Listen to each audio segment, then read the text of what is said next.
Good afternoon, everyone, and welcome to another episode of Office Hours. I'm your host, Stuart Newsom, and I'm thrilled as always to have all of you here with us today. This is a very exciting session that we're going to have today because it really addresses a lot of the critical aspects of healthcare operations that many of us grapple with every day, and that's prior authorizations. If you've heard of some previous Office Hours, and if you haven't, I encourage you to go to our website. We have them all out there previously recorded. You can listen to them on demand. But prior authorization and the issues around prior authorizations have been a continuous problem that we've addressed. And we have had a lot of discussions. There's a lot of content on this subject. The last time we spoke about this, I spoke about why do prior auths get denied even when you get them approved in the patient access portion or the intake side. So I encourage you again, go out, look, because it really is a fantastic story when you put it all together. And today we're going to talk about standardizing prior authorization workflows. And we have Stephanie Cheng with us. She's actually our expert on the matter. She's our senior customer success manager, is her current role. And she brings just a whole lot of knowledge and experience in healthcare operations, particularly in streamlining and optimizing workflows. And she does this because she works hand in hand with a lot of our clients on a personal level. So how you doing, Stephanie? Well, how are you? Doing very good, doing very good. So I just want to pause for just a second. And if you would just briefly tell everyone kind of not more or less about your role, but just what do you do for our clients in helping them streamline not just the prior authorization processes, but just their processes in general. Yeah, so just some celebrations here. I just celebrated my 3 years at Infinix. And of course, what I do here around standardizing, I do implementation. I help with the onboarding process. I help the businesses that sign on to our solutions use our solution to decrease the manual work and improve standardizations and efficiencies.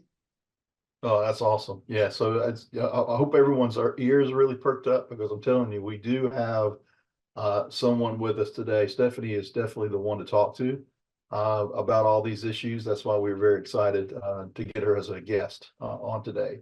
So our goal is to provide you with some practical, some actionable insights that you can implement in your own practices. It's not certainly not cookie cutter. I know everybody has their own processes they're dealing with, but we've done this before with many, many clients. So we have an understanding of exactly what works, what doesn't work, but then also be very agile to meet your custom needs. We're going to talk about diving into these complexities of prior authorization is identify some of the common bottlenecks. We're going to discuss some strategies to standardize those workflows. And additionally, we're going to look at how technology plays such a crucial role in improving these processes. So before we get started, as always, we do have a Q&A session that will be at the end. I encourage you all to enter the questions that you have in Q&A. We'll have an opportunity to answer those questions. I'm confident that you'll find today's session incredibly valuable. So I encourage you to engage, ask questions, and take full advantage of the expertise that we have in Stephanie today. So with that said, Stephanie, I just want to get started and ask you, can you describe some of the most common bottlenecks healthcare providers face in prior authorization processes? Of course. Here are some of the bottlenecks that I can think of that comes to mind in terms of healthcare providers facing in the prior authorization workflow. So one is lack of uniformity in processing the prior authorization requests. To know how to initiate the prior authorization. Is it going to be through a web portal, phone, or fax? Like these are kind of muscle memories that the PAs really have, and I give them all props. And also tracking the prior authorization process as well. Of course, prior authorization could come in all different sizes where you're tracking it in the EMR system or a paper or sticky notes. It could be a stack of paper that you just have on your desk. So tracking it to the finalized determination and having that crucial information documented somewhere safe for the backend to work is is really important. And then two is the manual between systems. So there's a couple of systems you can already think of that you guys will use to manage prior authorization workflow. So like an EMR, EHR, practice management system as well could be scheduling tools and reaching out to the payer. So the management of multiple communication channels between providers, patients, and insurance companies often leads to error and further delays and overall increase in manual effort that takes away from the patient care. No, that's awesome. So it sounds like to me, it sounds simple, but as we all know, as people go through these functions, it can be a lot of inconsistencies. Again, especially with the manual entry, but there's a lot of manual processes involved. And then you have different personnels probably across the line. Uh, Yeah, they all may do it a little different way, correct? So yeah. imagine that that would increase the bottleneck as well. Of course. Or if someone is out of office, right, and you're taking in place of someone that's out of office, you don't know where they left off. Tracking purposes is really crucial here. And documentation is key because I know, well, and I'm a big documentation integrity kind of a freak, because documentation matters, and it seems like everything you turn around, people really associate documentation with the clinical side of things, that the Mhm. physician needs to, if it's not documented, it didn't happen. And if you're ever audited, you could have that money recouped, or might not get paid proof of medical necessity or whatever. But here, documentation definitely takes a huge twist where it matters internally for the team. So everyone understands that, like you said, if someone was out, or if someone needed to kind of take over this case for whatever reason, that they understand where it is, what's its status, and what has been done, so they can make decisions on what needs to be done to get that prior auth pushed through. That's right. So, how do these inefficiencies in prior authorization workflows impact overall operations and patient care? I know that sounds like an obvious answer to that question, because it definitely will have a huge impact on them, right?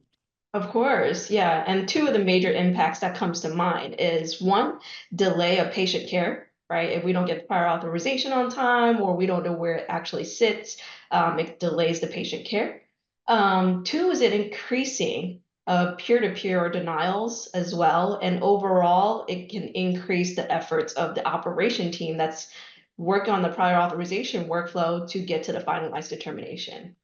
Um, that's kind of what I had. Yeah, so that's just going to make, yeah. Again, that plays back to the bottlenecks as well. I mean, because these inefficiencies are a waste of time, which is money. It's going to could cause denials down the road, which is another waste of time because now you got to go back and research exactly what happened. Why was it not prior authorization? What was kind of that root cause? So it all really ties together. Of In course. essence. And then the number of human touches. I believe in efficiencies, and I always think if you touch anything more than once, then you're inefficient with it. So you can imagine if going throughout the entire process, the claim goes out, now it's denied, it really does affect the whole revenue cycle stream. And it affects the practice as a whole, even affects the patient Right. as a whole and being in those inefficiencies. Of course. Um, So what are some of the effective strategies that you've seen for consolidating and standardizing prior authorization processes across multiple locations and even practices?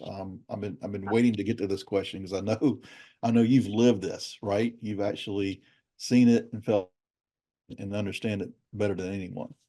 Of course. Yeah. So it really depends on your size of business as well. It does affect you in different ways. So for example, if you're a smaller business, it does affect you in terms of different departments and consolidating the workflows within different departments. Of course, if you guys are a bigger client, an enterprise client, you guys will have different clinics, different locations. And with that being said, there's a lot of different probably workflows that people use for different departments within that as well. So consolidating processes is a huge beast. And what I usually recommend is implementing a unified process for handling prior authorization workflows across departments that will help reduce some confusion in terms of where data lives, so someone can pick it up with where you left off, right? Minimizing errors so that you know where the data sits, so that the data that is sitting there is it's what you can trust. It's the most updated version. That's where you're going to find it there, and then speed up decision making overall with patient care. And some of the things that we can consider is creating a standard template. I know from talking to one of my clients that we have you might have the capability of creating a standard template in your EMR system that has all the questions outlined and capturing the information, even though if the question doesn't really pertain to the procedure that you guys are talking about or the visits Mhm. at that time, at least it gives a reminder to the doctor to ask those questions, so you have that documentations there. Um, that can also be tailored to different modalities, where it could be, for example, like ortho has different modalities that's under that specialty as well. So like surgeries, imaging, injections. I know there's different criteria that you guys can document in your EMR system to help with the prior authorization workflow. Two is simplifying your workflow. So having another tool that can consolidate your prior authorization workflow where you're able to initiate, track your authorization workflow, and also have a documentation of where it lives and it has a single source of truth. So you can always go back to it and verify that information, or ever, if you ever need to look back on it, you have the capability of doing so. Um, Three, I was thinking about integrating with your system with a tool that can help that can help process your prior authorization. This reduces the data entry from one system to another system, decreases errors overall, increase efficiency with technology that can help track your updates. Awesome. Well, and that all sounds like a really good plan. But now kind of where the rubber meets the road, how like a real life experience involving, what you've just stated. So can you share a case study or an example of a healthcare entity or a client that successfully standardized their prior authorization workflows? What were the key steps that they took? Of course. Yeah, this is a simple one. And I'm sure there's many other case studies that we can talk about. Here's one where several clinics has merged into one umbrella group. So there's three different clinics, let's just say, and each clinic capture data differently. And we have some that are capturing from the paper documentations where doctors actually walk into the patient's room with the piece of paper. This is the procedure that we're ordering. These are the diagnosis code. These are the information that I'm capturing, and then they hand it off to a scheduler to schedule. Um, and then so capturing data differently, and then so making information difficult to access from one place to another, or one person to hand off to another, and then workflows in inefficiency. So by implementing like a training of some sort to help standardize where their data is going to live, where what workflow is going to be, so that we draw out, hey, this is the actual workflow that we want to abide to. This is how we're going to get every department to adopt it. Consolidating that workflow by producing like an SOP document, putting in where to put that information, making sure where to update that, so that everyone has a single source of truth in the system. And that will significantly improve the overall operation efficiency and increase coverage if someone was to be out. Yeah, and pick up where they left off. Oh, that's awesome. And I like how, we do have a lot of case studies of, we have many website. So I definitely encourage everyone to go out there and download some of those case studies because they're real life events based on how customers have implemented these processes, and also combination of, I guess, tech and services in that mix, but also just what their roles were in that process and some of the behavioral changes that they were able to institute, but it is an easy lift. It's, like you said, with training is very important for the staff, and then have that change, and be willing to that change. But it's change for the better, obviously. Um, Now, and I mentioned kind of technology, and you did as well with the integration. But what role does technology play in streamlining prior authorization workflows?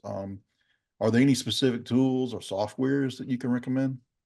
Yeah, it's hard to recommend just one, but here at Right. Infinix, of course, we have our prior authorization solution software called Patient Access. So in the traditional prior authorization workflow, of course, you're either calling and you're managing the data on the verbally, or if you're initiating the process on the web portal, you're managing the data from one system to another portal.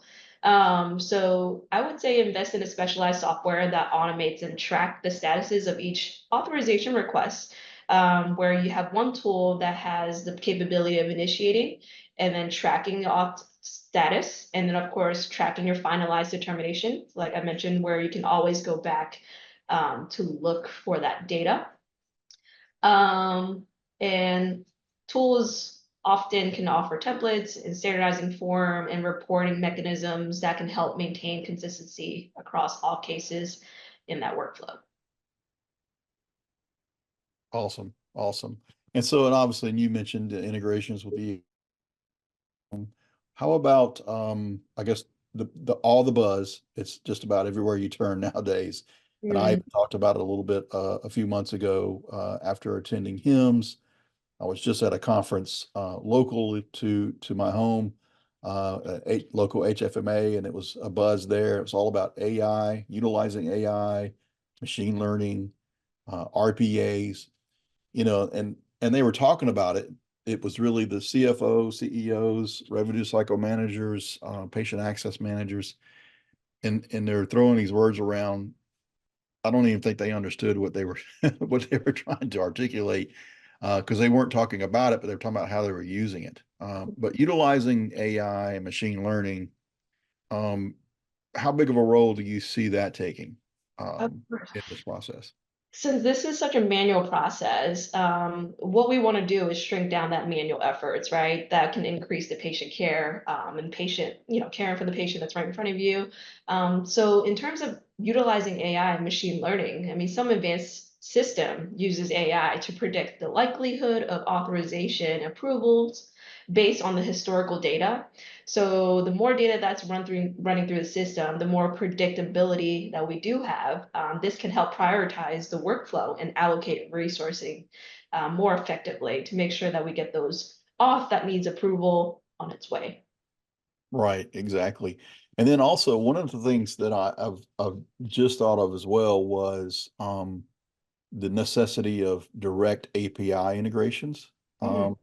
And when you're thinking about what just happened with cybersecurity, that's another big concern that's top of mind with a lot of leadership and a lot of organizations, especially what's happened with Change Healthcare and the recovery efforts for that. Some of the lessons learned there, just the importance of API has been around for a long, long time, but it still has a lot of strength in speed and efficiency, and having that. And a lot of people forget that we're so wrapped around AI and machine learning, which you just well explained. But making that API connection can also assist too. That goes back to the integration with your EHR, your PM systems, your intake processes. If you can do that directly through APIs, and that definitely reduces the manual processes as well. I don't know if you had any more insight uh, to what I just said. Of course. Yeah. I mean, even just downloading a clinical documentation from your EMR system and uploading into the payer portal. If you're integrated with some type of technology through API, HL7, SFTP, anything like that, that is with the click of a button. So you get 5 minutes back in your hands. Right. Yeah. And that's huge. 5 minutes is big, right? So, so one last question, and then we're going to turn it over to Q&A. But what are some of the common challenges healthcare providers might face when implementing these standard strategies, and even some of the technology solutions, and how can they overcome them? I mean, I think some people out there, they think of, oh, we're going to integrate a technology solution. They start to cringe because of some of the nightmares they may have had in the past. Of course. I would say engage with your subject matter expertise in-house, your prior authorization leads within different departments and different specialties as well, including your clinical staff, because they do manage that clinical side of things, making sure doctors capture the notes. So engaging with your stakeholder, clinical staff, administrative personnel, and IT as well, because we want to automate some of this processes Mhm. to gather insights and suggestion to best approach the changes. Of course, no one likes change these days, but change is going to improve our efficiency overall. And while you're carefully planning these changes, that can help with your long-term goals. Awesome. Awesome. So yeah, you got to collaborate. It seems like breaking down the silos and making sure you get all the stakeholders involved and collaborate on what's needed and plan it out. Now, is it going to go as planned? I think you know the answer to that. Probably not. But you have to be agile as well, and be able to adjust to any things or shortcomings or hurdles that may develop. So that's excellent. So now I'm going to turn it over to Q&A. I do, again, encourage everyone to put in your questions. We'll answer them. As like I always say, if we can't answer them here, we will find the answer for you and send it to you. But please participate. Again, just take advantage of the expertise that we have here. But I do want to start off with the first question here. And it always has to do, this one is looking into the future. All right. So they say, looking ahead, what trends do you see in the realm of prior authorization workflows and technology? And how should healthcare providers prepare for these changes? Okay. So first off, we talk about a lot of integration, right? So automating your processing, finding a vendor, a solution that can help have a connection with some of these payers, third-party payers, so that when you're initiating these processes, at least you're following up and you're getting real-time statuses back in your hands. In terms of keeping trends of the authorization, approval denials, and things like that, I feel like those are all love languages particular to your business, with your payer and how you guys are contracted. And that, with that being said, with using AI and machine learning and rolling through all the data that you do capture within your business, we can predict what is the likelihood of the CPT codes with this payer is going to need an off or does not need an off.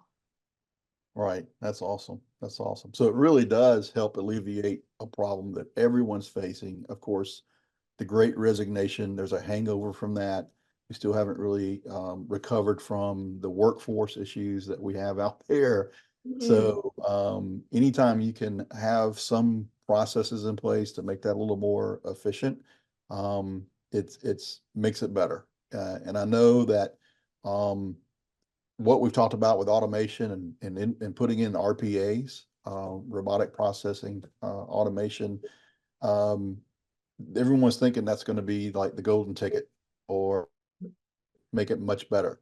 But you just got to make sure that you're contracting with someone who knows what they're doing. They understand the workflows that you're trying to accomplish before they put it in there. I have heard some nightmares where oh, we want to automate, our prior authorization process, or we want to automate, some of our correspondences back to the payers. And they build it and then they spend more time trying to correct what is built than they do. So it makes it even less efficient. So it's very important to vet who you're talking to. Do they have the expertise not only in healthcare, but in this particularly mode of healthcare? Mhm. So we have a few more questions here. Um, uh, let's see. Do you recommend a site to automate some of the services that never require prior authorization by payer? This is kind of a long question. So let me, so So do you recommend a site to automate some of the services that never require prior authorization by payer? Or is there too much risk at missing changes to prior authorization requirements? For example, we send all of our screening mammograms to our prior auth team to work before scheduling. The vast majority do not require authorization, and we see a lot of wasted time. But payers are always adding more requirements, not usually less.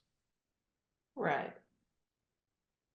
I think I'll speak on behalf of that. So, a little bit about that process. Yes, I mean, you always want, if you have the resourcing power, you always want to check every prior authorization requirement, just because there's so many different insurances, so many different home plans. Well, you don't really know what the patient's actually enrolled in. So like I mentioned, whenever you're initiating a prior authorization, it's that love language that you have in that particular patient at your site with that payer. So you really don't know what the outcome is. And it's best to always check for prior authorization when you can, if you have the resource and power.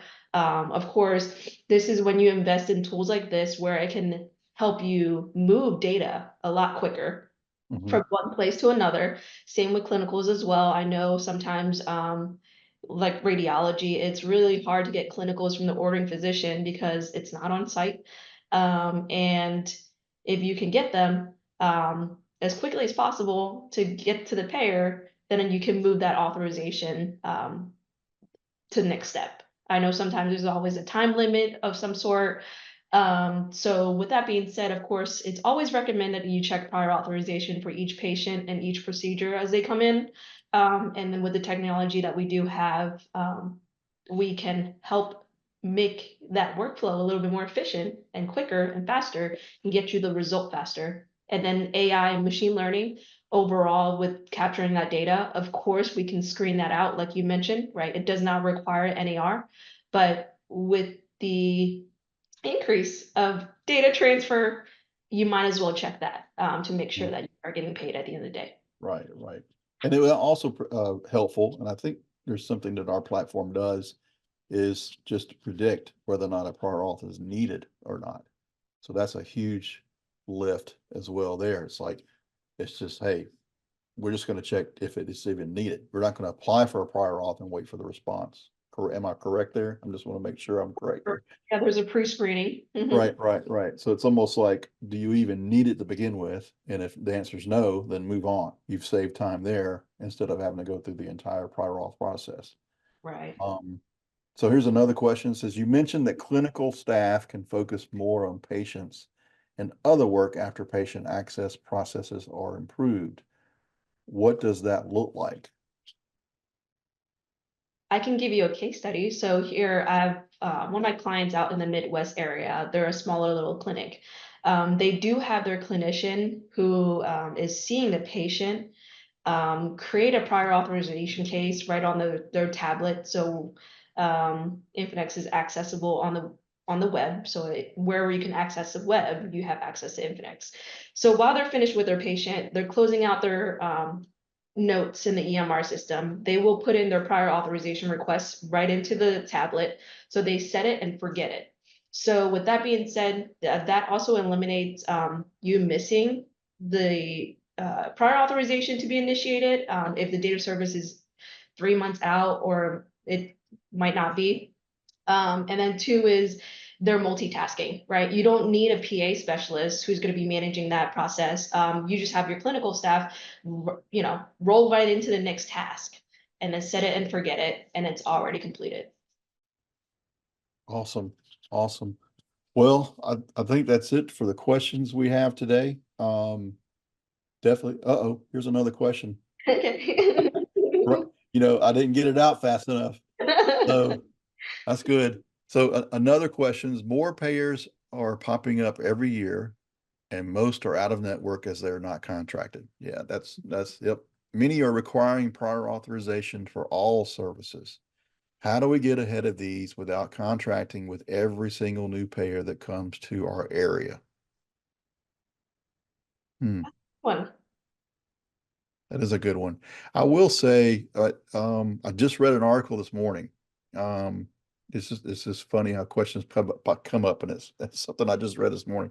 Well, and it kind of ties to it, but I know, like in the state of Vermont, the governor just signed into law regarding, it really had to do with Medicare and Medicaid, but it will spill over to other payers as well, about cutting down some of the ridiculous prior authorization requirements that they have, particularly if it has to do with testing, just rudimentary things, screenings, and it makes it illegal now, at least in that state. And they think it's going to spill over to New York and some other places in the New England area as well.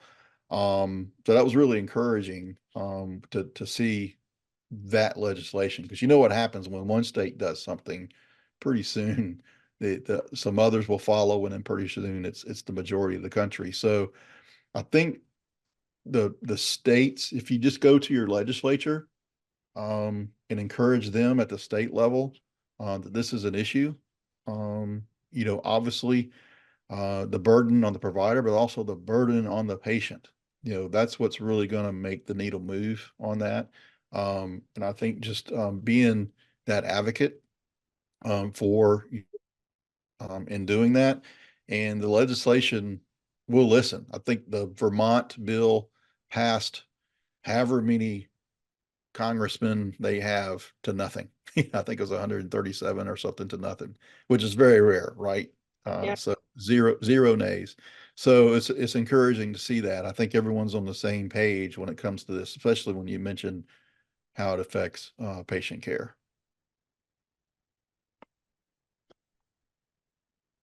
All right. Well, with that, we are going to conclude, this episode, today's session of Office Hours. Really, again, appreciate everyone joining. Stephanie, I really appreciate you joining us. It was awesome. You'll be on again, so it's not a one-time thing. Yeah. So, we'll be looking forward to have you join us again, in the future. Until next time, everyone be safe, and have a fantastic day. Have a good one, guys.